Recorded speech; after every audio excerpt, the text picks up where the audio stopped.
خپل مهمان خصوصي جناب ډاکټر فضل یاسین صاحب تقاضا کوم چې راشي او د سیرت النبی حواله سره خپل لیکچر وکړي.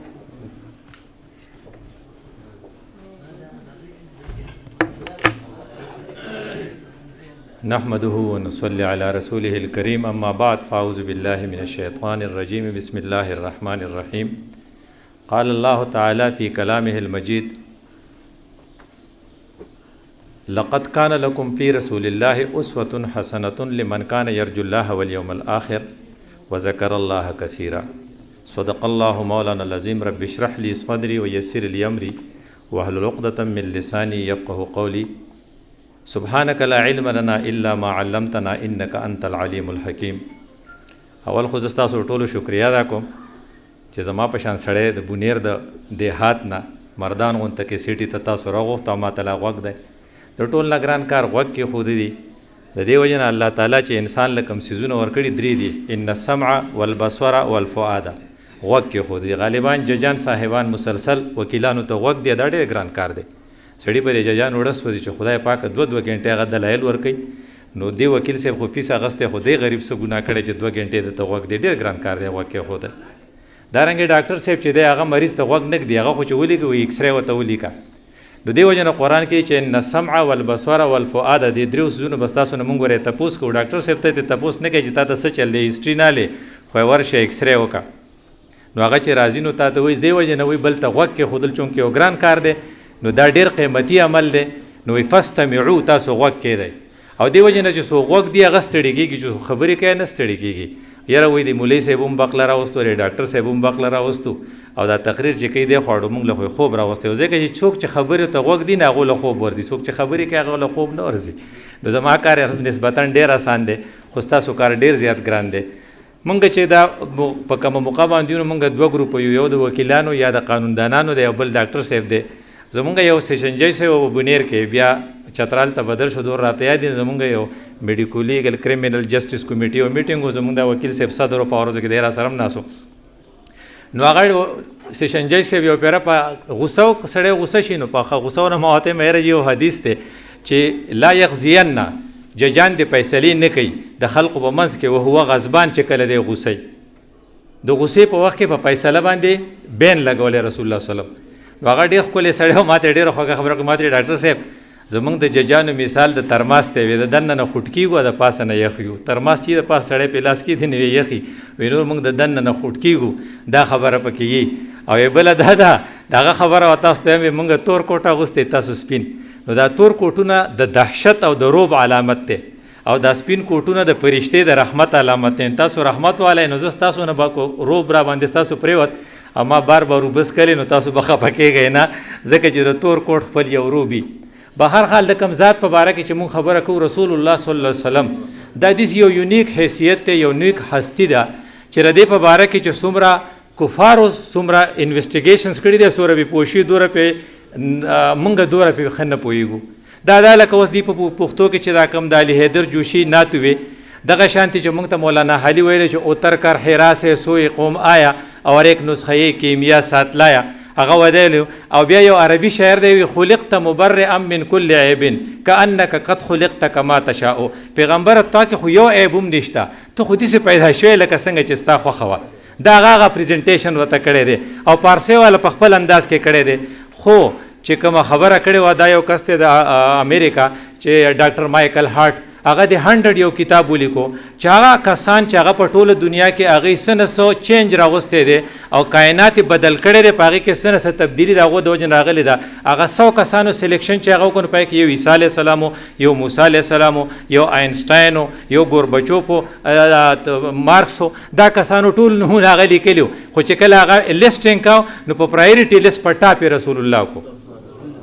نو هغه ته چا وایي چې ته خو عیسایي نو اخر تا ولې داسې ونه کړل کم از کم عیسی علیه السلام خو به دې مخکې کړی نو هغه ورته وایي چې دا خو په دغه باندې میرټ باندې ما خبره کوله آی تاټ ورټ ما پې ښه سوچ وکړو خو بیکاز هغه د الفاظي بیکاز هی واز فولي سکسسفل ان بوث د سیکولر فیلډ اینډ ریلیجیس فیلډ.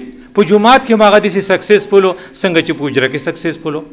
د دې وجې نه چونکې په سیکولر فیلډ کې هغه څومره هدایات چې دي هغه ډېر زیات د کار دي لکه تاسو به کنه د عیسایانو دا یو قول دی چې عیسی علیه السلام یو ښه پیغمبر او چې ته یو مخ د څوک سپېړه درکې جو بل مخ ورته مخامخ کا. نو زمونږ هغه یو سکالر لیکلی وي بالکل دروغ، عیسایان په دې بالکل عمل نه کوي. زه ټرمپ له د څوک سپېړه په یو مخ ورکې هغه ورته بل مخ مراوه کړي. یا ته لکه یو لاس انجلس ته قبضه کې نو په کار چې د هدایت مطابق دا ته چې دا بل سټیم والا کنه. خدا دې څه خبرې چې په دې عمل لا نشي کولای. د رسول الله صلی الله علیه وسلم تمام تعلیمات چې هغه قابل عملو په انساني لیول باندې او پریکټیکلو د دې وجه نه هغه ما په لیس کې پټاپ باندې کې خود. لکه مثال په تور باندې هغه یو لفظ ویل او تاسو په کیسونو کې ډېر پکاريږي الصدق ينجي والكذب يهلك. رښتیا سړی خلاصي او دروغ سړی غرق کوي. دا اوس چې دا موبایل راووتو یا دا میډیا راووته یا دا کیمرې راووتې نو په دې کې بیا پته ولګي سړی تا ته ټلیفون کوي ته کوم ځای هغه وایي چې زه په ډیوټي پلیس کې یم. یاره هو زه خو ستا په ډیوټي پلیس کې ناست یم ته خو دلته نه یې. پخوا او پی ټي سی ایلو سړي به دفتر نه ټلیفون کوه، اوس خو ستا سره موبایل دی. نو هغه چې ته په هغه یو سینیټر صاحب روانو نو په دغه دا مخکې شو په دې موټر وی باندې په خپل پراډو کې نو شاته پسې هغه بل کس روان هغه ورته چې تاسو کوم ځای هغه وایي یاره زه خو په شانګله پارک یم. هغه زه خو چې ګورم ته مخې ته روانې. نو دا سړی د دروغو پته ځکه لګي چې رسول الله صلی الله علیه وسلم خو دا موبایل لا نه راوته نه دا کیمرې راوتې وي، خو هغه مخکې ویلو چې که ته رښتینی نو ته به ګټه کې، اگه ته دروغجن نو ته به نیول شي. بیا ورپسې هغه یو کس خبره کوله وایي چې ټلیفون یې وکړو چې یاره ستاسو د کور شاته یو دغه دی، ستاسو یو فقیر دی، مونږ خو ډېره بېعزتي زما وکړه. ما ولې وی چې هغه خو ګوره ستاسو بچی ما کوزوله ډرایور دی. نو هغه دا خو زما سره ما واقعي دا ستا سره خو ډېر زیاتی وشو. هغې سړي نه مونږ تپوس وکړو مړه زمونږ مالټې شو کولی. نو هغه د مالټو باغ دی نو هغه ټول ماشومان د هغې نه لاس راکوي ته ورته گاډۍ ودرولې یو یو کوي نو زه ورته په هغې وقارېدم. مونږ هغه ته تا لکه ماشومانو مالټې ولې شو کولی؟ وی مالټې خو نه دي شو کولی. مونږ کیمرا ان کړه چې هغې کې وکتل لیشاغو مالټې شو کولی. الصدق ينجي والكذب يهلك. دا چې اوس چې کیمرې والا نظام راغی وي خبردار کیمرہ کی آنکھ آپ کو دیکھ رہی ہے. رسول اللہ صلی اللہ علیہ وسلم پوخا ویلو کہ خبردار اللہ کی آنکھ آپ کو دیکھ رہی ہے. دیو جن رسول الله صلی الله علیه وسلم خپل تعارف چې کړو هغه دا ویلو انا النبی الملحمه انا النبی المرحمه. زه رحمتونو والا نبی یم خو زه جګړو والا نبی یم. عیسی علیه السلام په شان نه چې ګینې زوامه شعر د یو مخ مې وغنې بل به مخامخ بیا کولی خوشی نه. نو هغه سے بھی انا الزہوک میں لوگوں کو ہنسانے والا لوگوں کے خوشیاں بکیرنے والا ہوں. علی القتال لیکن خراب خلقوں کو مارنے والا. نو پر رسول اللہ صلی اللہ علیہ وسلم دوارا سائڈ بائی سائڈو دیو جن چې رسول الله صلی الله علیه وسلم بارک ټاین بی دا د برټش یو سکالر دی نو هغه د رسول الله ډیر خلاف وو. هغه یو کتاب دغه خلاف لیکل یو پیر هغه شکل دغه تر ورسېدو د حجۃ الوداع د خطبه تر ورسېدو بیا خو لسمه نه ورته هغه بیا په خپل چونګه د خلق نسبتا زموږ په مقابله کې رښتینی نو هغه وی اگر چې اخوت اور حریت کے سبق تو بہت سے لوگوں نے دی ہے لیکن رسول اللہ صلی اللہ علیہ وسلم نے خطبہ حجۃ الوداع میں حریت اور اخوت کی جو مثال پیش کی ہے جو پریکٹیکل سچویشن پریزنٹ کی ہے وہ ابھی تک کسی نے نہیں کی. دادا ٹائنبی الفاظ دی ذکا خصوصاً یہ الفاظ لا فضل لعربی علی العجمی عربی کو عجمی پر کوئی فضیلت نہیں ہے. اب یا کلکم بنو آدم و بنو آدم میں تراب دا سٹینڈرڈ فارمولے هغه جوړ کړي چې هغه وچ کې نټ بي دا غې نه ته انکار ایسو کوم نشي کولای. اوس په انډیا کې یو سکالر دی سوماجینو مې دی کدا سي دی نو هغه د رسول الله ډیر خلاف کتابونه به لیکل نو ناسا په اوس د حضرت په فیور کې یو کتاب لیکل نو انډیا مسلمانانو راغوښته پروګرام ولا وکړو نو هغه ته موږ صرف ته دی راغوښته چې اخر ته د سي چینج پتا کې ولې راغی.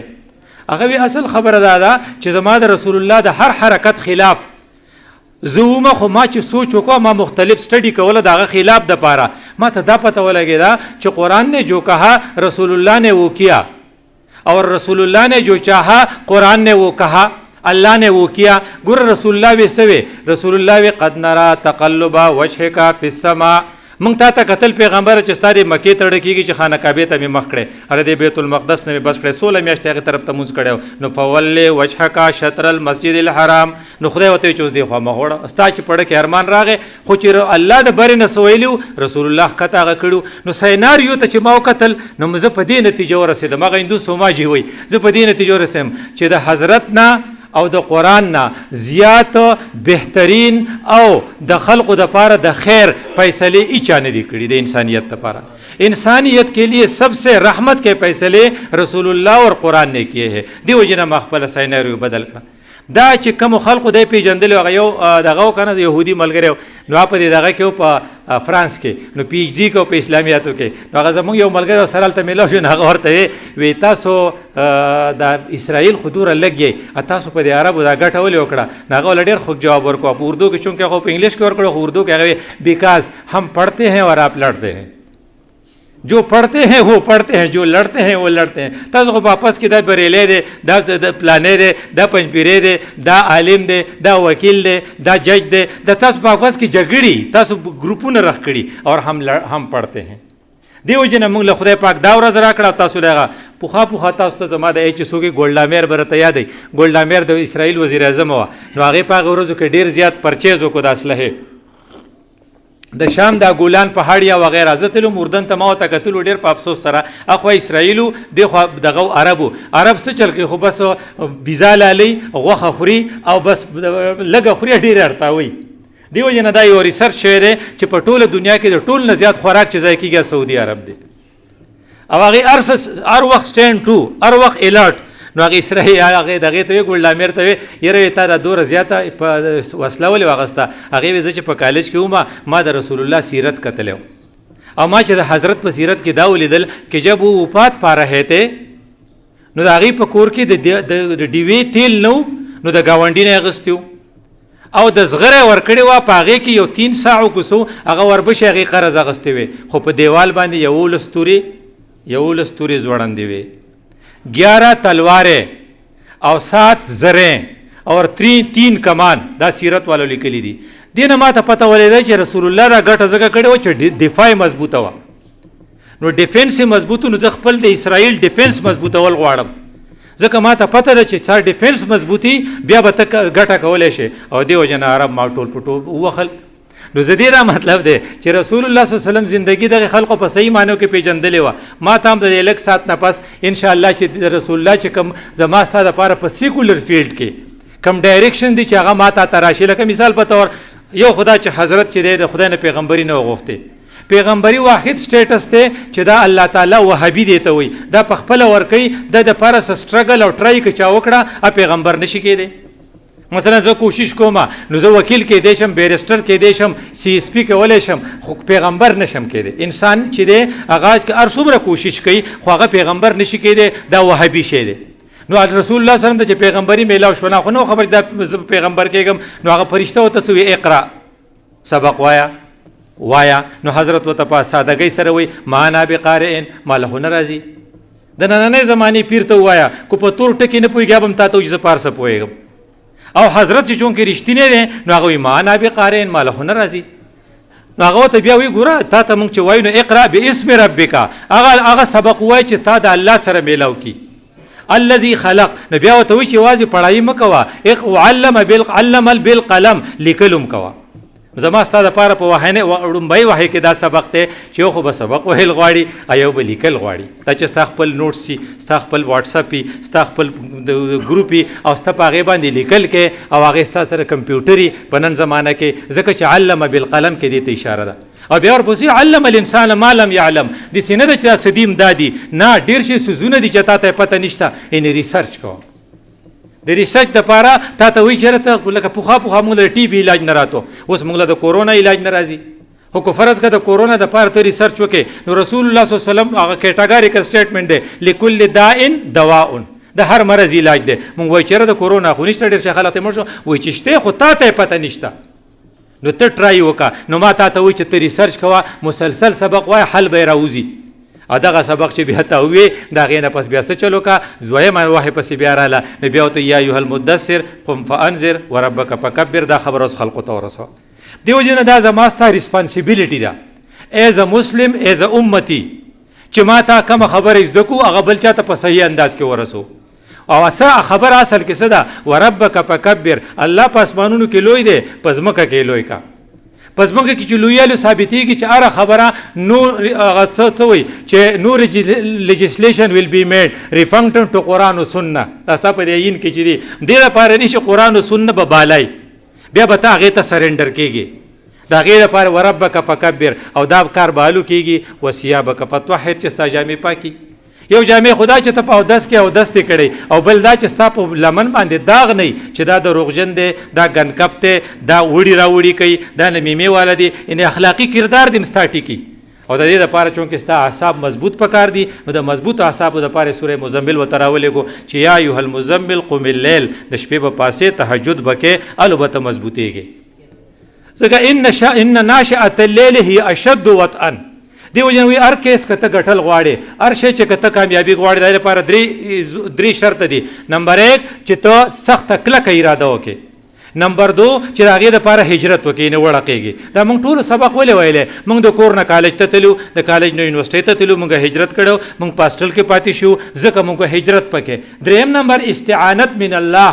چې د خدای امداد ستا سره او د خدای د امداد د حصول دپاره بهترین طریقه چې دا هغه د تهجد کول دي دا چې ورته وکړې نو رسول الله صلی الله علیه وسلم د خپلو کسانو تربیت شروع کړو څو کسان دي په ابتدا کې چې څوک دی نو لاول څوک د عایشه حضرت خدیجه رضی الله عنها ده اوس هغه چې دې پیغمبر ته پیغمبري ولې میلاو شوه د ده کې څه دي څه خوبي وه نو حضرت عایشه به هغه ډیفاین کوي ما ته به وایو چې یاره پیغمبري ختم ده ځکه ختم الرسول دی خاتم النبیین دی خو د خو خلقو 3 ګریډز دي په ټاپ څه شی دی نبوت د هغې نه پس څه دی صدیقیت لکه ابوبکر صدیق دریم نمبر شی دی شهادت شهیدین هغه د عمر فاروق د هغې نه پس دی صالحین صدیقین و شهدا و صالحین دا 3 ګریډز دي نبوت خو ته بره پرېږده صدیق هغه څوک چې هغه سوچ بچار غالبي ډېر ایکسټرا ورټ نه وي یعنې ډېر هایپر ایکټیو نه وي هر وخت غوسه نه وي نو دی چې دی په دې کې صدیقیت غالبي لکه ابوبکر صدیق کم سړی چې هایپر ایکټیو وي لکه عمر فاروق نو هغه ته هغه کې څه پای کې شهادت غالبي او په ښکته بیا صالحیت و صالحین نو که دا اچیومنټ ته غواړې که نه نو په تا کې حضرت خدیجه چې به رسول الله صلی الله علیه وسلم کې کم صفتونه کړي هغه صفتونه په ځان کې راوله نو کله چې رسول الله پریشانه راغی ګوره هغه نو خبر چې زه پیغمبر کېږم هغه نو خبر چې دا څه دي نو هغې ته یې څه وی زملوني هر څه په انساني بنیادونو بړستن راواله په ما باندې ساړه رالل نو هغه ورته څه وی هغې وی ابشر مبارک شه والله لا یخزیک الله ابدا خدای به دې چرته نه رسواري ځکه چې پتا کې څه دي تا به الله چرته نه رسوا کوي نمبر 1 انک لتصل الرحم تصل رحمک د دې وجه نه د غټې کامیابۍ د وصولولو دپاره پکار چې ستا د رشته دارو سره تعلق ښي کم سړي چې خپلې خور ته وي زمونږ کره به نه راځي زما د کور دروازې په تا بند دي د دې دا مطلب دی چې په ده باندې د الله تعالی هغه رحمتونه بند شو انک لتصل الرحمه نمبر 2 وتحمل الکله د خلقو بوج اوچته یو سړی دی بدګیر دی زه هغې وکیل صاحب ته ډېر زیات زیرېدلم چې کوم هغه زنانه خاون مړ شو نو په هغې راواړوله مخکې دا یو قصه راغلې وه چې کله هغه په هغې راوړه نو هغه جیل ته لاړه نو ټوله فیملي ورسره لاړه پلار یې ورسره لاړ مور یې ورسره لاړه مور یې لږې ورځې پس راازاده شوه پلار او ورور یې په جیل کې دننه مړه شو هغه یوازې پاتې شوه خاون خو وله چا وجلو خو په هغې دا وه 20 سال یا 25 سال بعد چې کله یو ادارې یو خیراتي وکیل ونیو هغه ته پیمنټ وکړو هغه لاړ په جیلونو کې بې اسرې کسان قتل او هغه ښځې ومونده د هغې کیس یې لړاو کړو نو کوټ هغه دغه کړه بری کړه نو دغه بری چې شوه د چا د برکته وتحمل الکله وتکسب المعدوم چې څوک چا اسره نه وي ته د هغې اسره شي اوس یو سړي تا ته ټلیفون وکړو دا خو ډېر شی عصري دي د هغه خدمت یې دې وجې نه رسول الله صلی الله علیه وسلم ویلو انا ولی من لا ولی له د چا چې څوک نه وي زه د هغه یم نو کله چې ته جرأت مظاهره وکې د قربانۍ مظاهره وکې چې هلکه چې څوک بې څوکه دي او ظلم ورسره کېږي زه به د هغه سره ښه کوم او بیا ورته څه وي وتصدق الحدیث ته رښتیا وایه نو بله خبره او بیا ورته وایي وتقر الذیب او ته د ګاونډ ته د میلمه قدر کې نو د میلمه قدر دا خبرې په ځان کې ګورو چې څه شته نو الحمدلله چې څه نشته نو په ځان کې بیا راولو او آخري خبره ورته وایي وتعین علی نوایب الحق چې په خلقو باندې ډیزاسټر راشي که نه او مصیبت راشي نو ته امداد له ځان رسې په هغې وخت کې یو ځای کې اکسیډنټ وشي نو بعضې خلک ورمنډي ګله هسپتال ته یې رسوئ پته یې ولګوئ او بعضې خلک یې په جیبونو کې ګوتې وخي چې څو سره شته که نشته نو هغه د هغې نه موبایل اخلي د هغې نه پیسې راوکاږي او بیا یې پته نه لګي نو تعینو علی نوایب الحق نو دا بیسک کوالټیزو په رسول الله صلی الله علیه وسلم کې چې الله تعالی له پیغمبري ورکړه د دې شهادت چا ورکړو هغه حضرت خدیجه رضی الله عنها ورکړو. او خدیجه څوک و چې جبرئیل راغی او رسول الله ته وی چې الله په خدیجه باندې سلام وایي. دا هغه سټیټس دی، یعنی الله خدیجه باندې سلام وي او رسول الله د خدیجه دومره خیال ساتو چې عائشه به وته پیروي خدیجه وفات شوه چیرې خدیجه دې دغه ملګرو لبه دغه لګل نو خدیجه د عائشه به وته وی یره یو خدغه بوډایستانه چرته یې نشوه. نو رسول الله صلی الله علیه وسلم ورته عائشه ډیره کلکه خبره دی وکړه، ډیره ترخه خبره دی وکړه، مال خدای پاک دغه نه بچی را کړو، هغه زما په هغه وخت کې امداد کړو چې زما څوک نو مال د مالی امداد هم کړو او سپورټ هم را کړو. نو د دې وجنه زمانہ غنی په دې کې دې ته اشاره ده چې تاسو سره څوک لږ خو کې چتا ته ټول عمر یادي کاغذ تاسو سره په کالج کې کړي کو په تاڼه کې کړي کو په تحصیل کې کړي ځکه رسول الله صلی الله علیه وسلم هغه نه يرول. نو حضرت چې کله خپل ملګری راجمع کړل نو هغه ته څه کوي؟ تربیت یې کوي. دینه دا پته لګي چې تربیت ډیر ضروری ده، د خپل ملګرو ټریننګ ډیر ضروری ده. د خپل ملګرو ټریننګ کم ځای کې کوي؟ د خپل ټریننګ د خدیجه په مکان کې کوي. او چې کله کسان ډیر شو او کله یو مسلمان اول سٹارټ د چانه واغس خدیجه ایمان راوړ، دویم سوکو حضرت علی رضی الله عنه ایمان راوړ، دریم نمبر سوکو ابو بکر صدیق ایمان راوړ، بل سوک دی حضرت زید ایمان راوړ، دا یو غلام دی. دې کسانو چې کله ایمان راوړ اکل فګرز بڑھاو شو نو د حضرت خدیجه به مکان اس کے ان کے اکوموڈیشن کے لیے کم پڑ گیا. نو دار ارقم وکړو. په دار ارقم کې هغه ټیچینګ کوي. نو ټیچینګ ډیر ضروری دی، خپل ملګرو له تربیت ورکوي. نو ټاپک څه دی؟ نمبر 1 ټاپک دا دی چې د دې عقیده صحیح کی. نو سوي ويجعلون لله بنات سبحانه، دی خو خدای لا لونه ګرځولې دي. ها زلونه نشتا څوک دی؟ لم یلد ولم یولد. دنه قطع رسول الله لګیا دی، برنه الله لګیا دی. الله کې قرآن را لګي. دا مکی سورتونه دي. مکی سورتونه رسول الله صلی الله علیه وسلم یو طرف ته ډارس بنتا ہے اس کا او بل طرف ته هغه نه هغه هدایات اخلي اپ هغه اکشن علي. نو یو ځل راکې چې خدای پاک څوک ته وې دا پرشتي لونه دي کنه هو دا سوای سبحانه ار دینه پاک ته لم یلد ولم یولد وخا. نو بیا دې یوازې دا کار څنګه کوي؟ نو لا تاخذه سنه ولا نوم، نه په د غرازي پرکالي انه ولا خوب ورزي. او قد احاطه بكل شيء علما، څنګه چې دا دایره کې محیط سرکمفرنس چی د دایره ټول نقطې غیر اگیر کړي دیسی الله دی علم دا ار سره گیر کړی دی. دا وته کو ورپسې وی بیا سکه وی تاسو به الله ته د نږدې کېدو د پاره ورشپ عبادت کې وی دا عبادت زکه ته الله له خسور کول نه شي، هغه خو ته ضرورت شته نه. نو او سجده میں گرے لوح جبین تازہ کرے بس مال خو نور سے چل ناراضی خدا تندے په ما کې اوچته دا بخته کېدم. نو الله دا غي ټریننګ وته ورکو وی سولو کما رایتمونی اصلي زرت چل خیم د قشانتی منځو کوي تا عبادت ورته خو ورپسې او بس سپیسیفیک خبره ده چې د عبادت نه علاوه اخلاق وته خو هغه هندو چې کوم کتاب لیکل دی و سوماجی چې تاسو ماوي اگر دې آیات حواله ور کړی و هغه وی چې په سورته اعراف کې دی چې ګور تاسو لایف اخلاقی طور بسنګي خذ العفو وامر بالعرف واعرض عن الجاهلين. دا آیاتونه اوس په اعراف کې رالل رسول الله په اکشن کوي سکه د مافی کلچر واخلا. ان یو خو کیچینګ اټیچیوډي چې هر سړی خطا دا غلطي وکړه تا دا وکړه دا دی خو نه کړل دسه وکړه دسه نه یو د مافی اټیچیوډي. نو الله خپل پیغمبر ته خذ العفو د مافی د غواله کیچینګ اټیچیوډ دستا نه ستاره د مافی اټیچیوډ دی. ورپسې سوی و امر بالعرف د نیکي وینا خلق ته او چې کله جاهل سړی پتا پیښ شي یو مخته واړه ناغه سوماجی وی کله چې د رسول الله اکشنز ته ما وکتل او د خدای ډایریکشنز ته مې وکتل وی زه خو حیران شوم چې خدا ځکه معافي کوله ځکه چې مکه ته بیا لاړ او غټه وکړه نو بیا ټولو خلقو ته انتم مطلقه تاسو ته ما معافي کړی دا. نو د اخلاقیات هغه ته خول بیا چې کله خپل کسان ټارګټ بستا سي نو خپل کسانو ته وی ګورا واصبر نفسك مع الذين يدعون ربهم بالغداة والعشي. تر دې خپل هغه ملګرو ټارګټ کړه هغه کسان ستاره لپاره ریکوایرډ دي ستا ټارګټ سره بالغداة والعشي چې ساره ما خام الله یادي. ان چې د سار په منځ کې نه نو دا نه دي چې د ماستان په منځ کې نه نو دام نه دي بالغداة والعشي. او بیا سو یریدون وجهه دا کارونه ټول د الله د رضا دپاره کوي. او دا بل ګروپ چې دی ولا تطع من اغفلنا قلبه عن ذکرنا، دا نور کسان پرېږده، دا کم کسان چې غافل دي دې کسانو باندې کنسنټریټ کا، دا کم کسان چې دا کار کوي. دا ریکوایرډ کوالټیز وو. او بیا ورته وي چې څومره وړومبۍ ورځې دي دې ته خفیه دعوت وي، نو سیکرټ ستاسو چېرته آوټ نه شي، نو دې ته سلامتیا وي. ته خپل سیکرټ آوټ کې بارې نه ډایرکشن راځي، ښکته نه رسول الله په هغې عمل کوي. وی سیکرټ څنګه وی چې ستا انویسټیګیشن ټیکي، ستا ډیټیکشن ټیکي، ستا انټیلیجنس ټیکي او ستا سراغ رساني ټیکي. ګوره دا الفاظ ښه نه لګي، خو لیکن د رسول الله صلی الله علیه وسلم ته ډایرکشن میلاو دی. او ته څه وایي؟ وایي ګوره سوره قصص نازل کو. قصص کې ورته وایي ګوره زمونږ تاسو به د اے پی ایس ته راپورټ چې ما کتلو شي تاسو به زما نه ښه پوهېږئ، آرمي پبلک سکول وی چې په دې کې انټیلیجنس رپورټ چې حمله کېږي نو بیا ولې وایي سیکیورټي فیلور آی ډونټ نو چې زه صحیح هم کو غلط هم خو لکه که داسې وي. نو انټیلیجنس دې ته وایي چې با مقصد انټیلیجنس پی او انټیلیجنس په صحیح طریقې لکه د عابد په دې کیس کې چې په دې موټر وی کې وشو پای کې صحیح دا انټیلیجنس والا ادارې او په کوڅو کې ځای په ځای ولاړي په سپینو کپړو کې د سترګو په دې ګوټونو کې به ګوري چې دې کور ته څوک دننه لاړ څوک بار راغی، هغه کله ګاډۍ والی کله ملنګي، نور دی انټیلیجنس والی. دا چلی رسول الله ته په صورت قصص کې خو وی کړه چې د موسی علیه السلام ته مور ته وی چې د موسی دغه چې دی د فرعون وجني، نو دا په دغه کې واچوه په صندوق کې، ادا ورتاو که په دې دغه کې نهر کې. نو خور ته یې څه ووی؟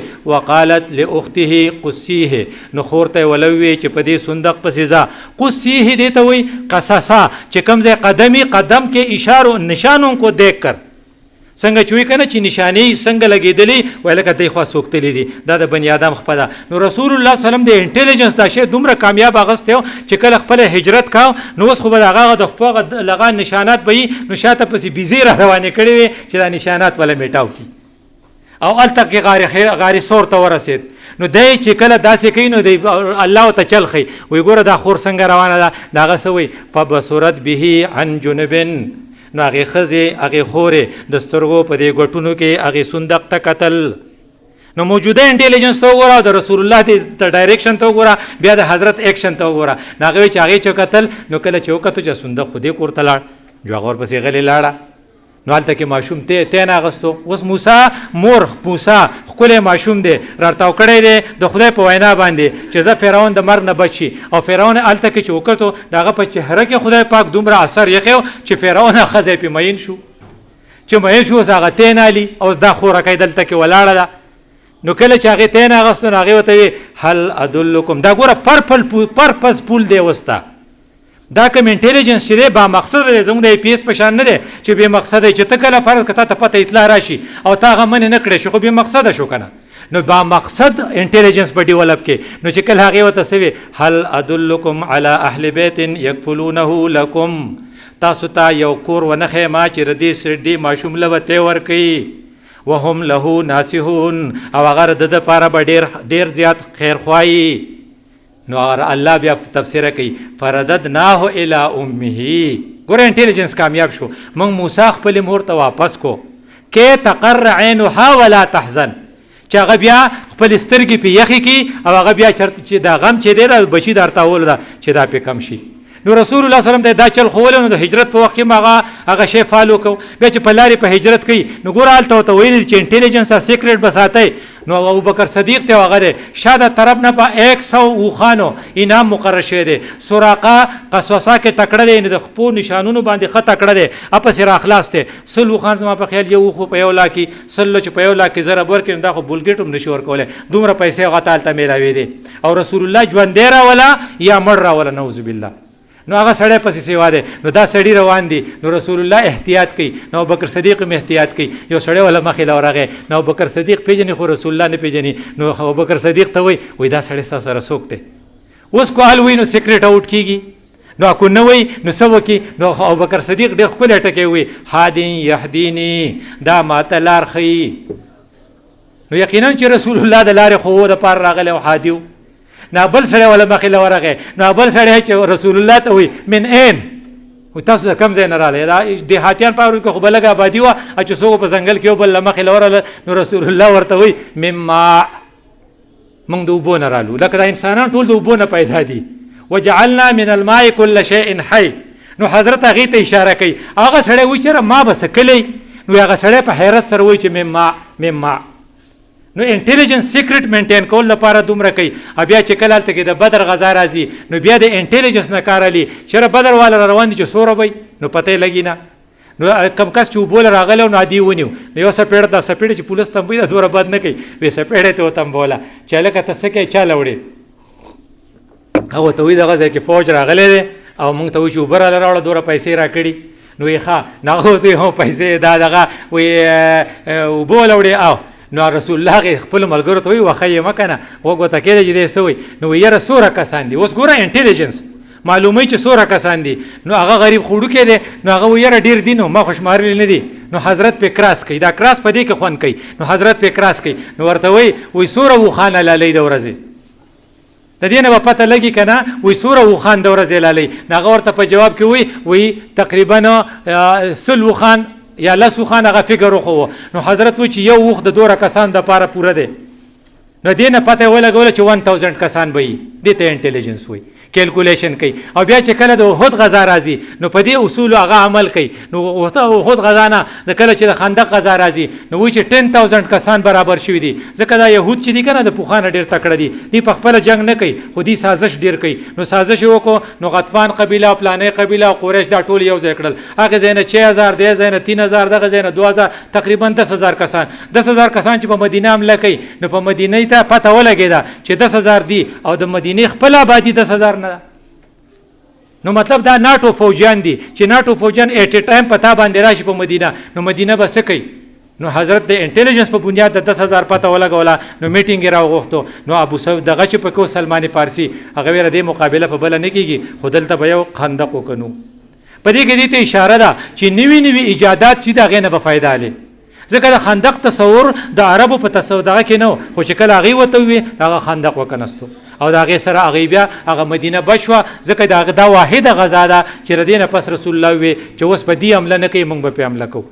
نو زما ستا دپاره د هغه په سیرت کې یو دا نښه وه ځکه چې دغه چې ویلي ان سیکولر فیلډ او بیا رسول الله چې موږ ته کومه خبره کړې وه لقد کان لکم فی رسول الله دا الله چې دی که نه په عربۍ کې ان فیور اف دپاره راځي علا چې دا اګینسټ راځي وی ته چېرته تللی وې زه ګواهی له د څه شي نو که زه وایم چې علا ډاکټر صاحب نو اټ مین چې د ډاکټر صاحب خلاف مې ګواهي ورکوله اکو وایم چې لی ډاکټر صاحب د دې مطلب چې ان فیور اف ډاکټر صاحب مې ګواهي ورکوله نو په قرآن کې له چې دی دا ان فیور اف دپاره راځي نو لقد کان لکم په تحقیق سره دی ستاسو دپاره نو ستاسو دپاره کې زموږ د باروم کې دا ناست ټول کسان دي کوم موږ ته وایي فی رسول الله د الله په رسول کې اسوة حسنة ښایسته نمونه ده په هر فیلډ کې ستاسو دپاره اویلیبل ده لکه ستا دپاره به څه فیلډ دي یو فیلډ ستا دپاره څه چې خورې به څه دویم فیلډ دا دی چې سبق به کوم ځای وایي د سبق چارې راته ښوولی وي چې ګوره ته چې چاته سبق وایي که نه رسول الله صلی الله علیه وسلم به سبق خامخا وی چې سبق وی هر بات کو 3 دفعہ دہراتے تھے.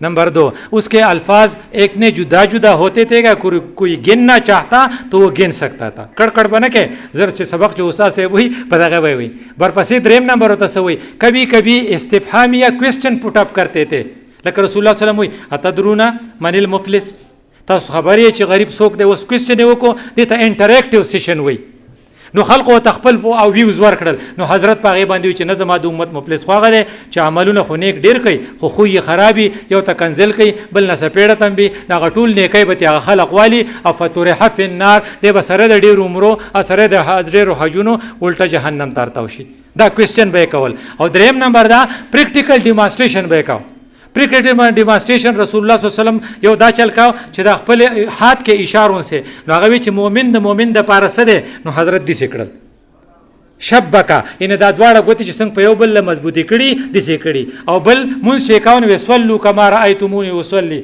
نو رکوع سجده وکړه پریکټیکل یو ته هول کله به ډایګرام جوړ کو کر خیراخ کا پزما کا پاور کې شاید چې کاغذ بدی سي نو ځکه چې په ټوله مکه کې 17 کسان لیکا پړاو بس په ټوله مکه کې صرف 17 افراد هغه لیکا پړو ای خلکو ته پړای کوي نو ډایګرام یې جوړ کو کر خیراخ کا ودا صراط مستقیم دی او دا غیر چا بیره چي دي دا د هدایت گمراهی لاري دي نو کبي مثال دے کر پلار روان والته پسکوره پروتو ا پسکوره مردارو رسول الله کوشو او هغه ته وی تاسو کې بسوک دا پسو والی دا ګورو د ټیچینګ طریقه ده. نو هغوی ورته د خدای رسوله یو خدا مردار دی، یو خدا پیسکوری دی، نه د خوراک دی او بوین تیمزي، دا به څوک والي؟ هغه د دنیا قیمت د الله په نزد د دین هم کم دی. اوس د هغو په ذهن کې کېناسته که نه. او بله دا چې چا به ښه کار وکړه به انکریج کاو، او چې چا به غلط کار وکړو نه هغه به یې سپېړ هم نه را پرېښوده، په لختو به هم نه واخو، هغه باندې به یې شفقت کو.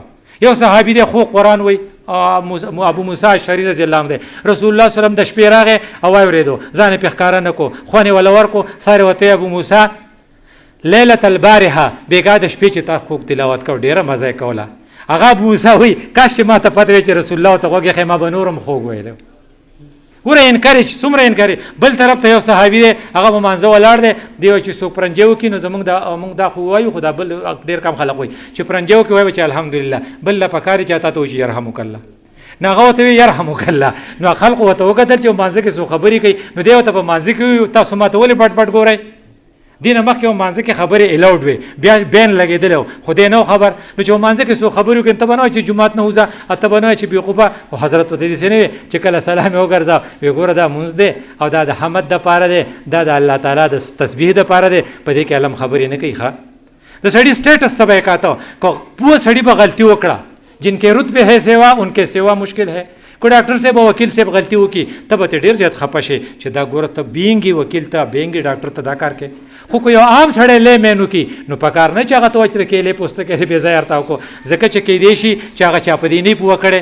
نو رسول الله صلی الله علیه وسلم ته شکایت راغی چې معاذ ابن جبل یو جلیل القدر صحابي دی، هغه یو صحابي ورته ویل جي مونږ خو ټول ورځ لو کوو، مونږ هغه زمیندارو د مدینې والا، موږ په پټي کې کار کوو، ماستان مانځله پس دې نه زه نه ځم، ما مونځ پرېښی. هغه ورته ولې نه ځې؟ وایي زه کور مونځ کوم. وایي معاذ ابن جبل دومره اوږده آیاتونه وایي چې مونږ خو یې ټک وچولو.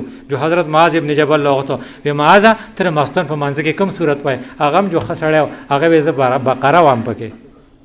نو رسول الله صلی الله علیه وسلم ورته غوسه شو، وایي افتانون عتا، ته خلق په فتنه کې چې دا واړه واړه صورت سبح اسم ربک الاعلی دا رسره پر راغلي. نو ګوره معاذ ابن جبل غونتې صحابي ته دومره سخت الفاظ ویل د رسول الله د خولې نه، ځکه د هغه سټیټس اوچتو. خو بل طرف ته بل کس راغی دیهاتي و، په جومات کې متیازې وکړې. نو خلکو یې مکه ټول پسې پاڅېدل، یاره دی خو سم وخل غواړي، سم ډبول غواړي، هغه یې پرېږده اوس یې راپرېښي پی چې وایي کی، ځکه راپرېښې شوي متیازې بندول خو ډېر ګران کار دی. یو دا او بیا وی یاره یو دغه راوالی، یو دغه بوته د بوکا د پاسه پې واچوئ پاک پشي. بیا هغه سړی راغوښتو وایي دا جوماتونه دي، دا پاک ځایونه دي، په دې کې علم سختي نه کوي. ښه هلته چې کوم بحرانونه و، یو بحران پای کې دا و چې لاقانونیت ډېر و. لاقانونیت دومره و چې د رسول الله ملګري ستنګئ. نو رسول الله ته خو ځکه ډېر څه نه شي ویل چې ابو طالب یې په شا دی. ګوره دا فیملی سیسټم نه دی، دا د پوخان را روان دی، دا کامیابي. ابو طالب صدر دی، دا قبیلې مشر دی، پر رسول الله ایمان نه راوړي خو سپورټ کې کلک دی. او سړی په ډېر ډس وځي چې سړی دومره قرباني وکړي لکه ابو طالب چې کړی، بیا مې ایمان نصیب نشي، نو ته به چا نه ګیله کې. سړی وایي هلکه پلانې خپل زوی نشي سمولی، خپل تر نشي سمولی، موږ ته تقریرونه کوي، وایي چې یاره ابو طالب هغه نه و سم کړی، نور خو ته څه نشم ویلی. حالانکه ابو طالب سره ډېره قرباني کړې وه. نو ابو طالب د وجې نه لږ ډېر بچو. بل طرف ته ابوبکر صدیق و، د ابوبکر صدیق فیملی چې دا سټرانګ وه، هېته بنو تمیم وې. نو چې کله ودی ابوبکر صدیق را ایثار کو، نو خلقو به ورته لکه بنو تمیم بن غورې شولګ وباسي، جو غلي به شوتې. د دې نه علاوه باقي صحابه، بلال، اوس په بلال هغه څه کوي، خو یو غریب سړی دی، په هغه باندې ګټ ږدي د پاسه، دا د قانونیت انتها ده. هغه غریب د ښکته نه وي احد او دې په شګو کې سملولی، ځکه په سپورټ کې تاڼه نشته، تحصیل نشته، وکیل نشته، جج نشته، خو لا قانونیت دی ټول که نه، انصاف خړ څوک پېژني نه هلته. نو هغه داخل دی. حباب یو انګر دی، غریب هغه سملاو او هغه د هغه وازدو د وجې نه هغه سروټ کې مړې شوې. نو هغه بیا خپل ملا خلقو ته خووه. او د ټول نه غټ زیاتې چې شو یو فیملی وه، د فیملی مشر و یاسر رضی الله عنه راغلی دی د یمن نه، آزاد سړی دی. ابو حذیفه ول خپله وینځه ورکړه چې وینځه د سړي ښځی، دا وینځې نوم یې و سمیه، هغې له خدای زوی ورکو، د هغه نه عمار یاسر، او دا خو جدي تئیس نو. نو د عمار د یاسر سره خو هغه ناروا وکړه چې یو روایت دی چې دوه اوښانو په منځ کې پورې وتاړو، یو اوښ یو خوا وځغله، په منځ یې بیل کو. رسول الله صلی الله علیه وسلم چې پرې راغی د یاسر دا سخته به یې لیده، نو حضرت به دا وی اصبروا یا آل یاسر فإن لکم الجنه. بس نو تاڼه تحصیل خوونه فوجونه چې حمله پې وکړي او ورسره څه سپورټونه صرف دی وي. دغه غریبانان خلق یې دومره تنګ کړل. نو څه ښځی پاتې شوه، او دا به تاسو اورېدلي چې ابو جهل برچی لیکر اس کے شرمگاہ میں اس نے چبو دیا اور اسے مار دیا. دا ډومبنۍ زنانه وه چې د الله په لار کې شهیده شوې وه سمیه. زوی پاتې شو عمار، د پلار یې د هغه په مخ کې، مور یې د هغه په مخ کې. هغه عمار مې په اوبو کې اوس غوپه کوي او وایي څنګه؟ عمار غریب ستړی شو، هغه وایي وایه تاسو څه وایه؟ په پیغمبر پسې بد ووایه. نو هغه ورته وایي چې زه ښه ده نو چې هغه اوس وایي چې هغه قوي وي. پر جړا رسول الله له راغی چېرې چې زما پلار یې مو وواژو، مور یې مو وژله، ما ته یې داسې ووي نو ما خو په تا پسې خبرې وکړې. نو هغه ورته وایي حضرت ورته وایي کیف تجد قلبک، ستا اړه څنګه و په دغې وخت کې؟ نو هغه وایي زما په اړه کې خو ستا احترام او ستا پیغمبري وه. هغه وایي که دوی بیا راایسار کړې نو بیا ورسره داسې ووایه. دې ته وایي ریلیسیشن ایډجسټمنټ، حالاتو مطابق چې کوئی بیا یې راایسار کړي بیا په ما پسې بد ووایه. دا حالاتو دې وجې نه رسول الله صلی الله علیه وسلم بیا د عدل او د انصاف دپاره لیکچرې ورکړې. قرآن چې راغی نو څه وي؟ ان الله یأمر بالعدل والاحسان. دا درې خبرې چې ضروري دي، عدل، احسان، ایتاء ذی القربا. په دې کې پټاپ سره عدل. او عمر ابن عبدالعزیز چونکې ډېر عادل و، هغه د عدل دپاره دا ووي چې هلکه په دغه کې به په جمعې په خطبه کې به دا خامخا وایه.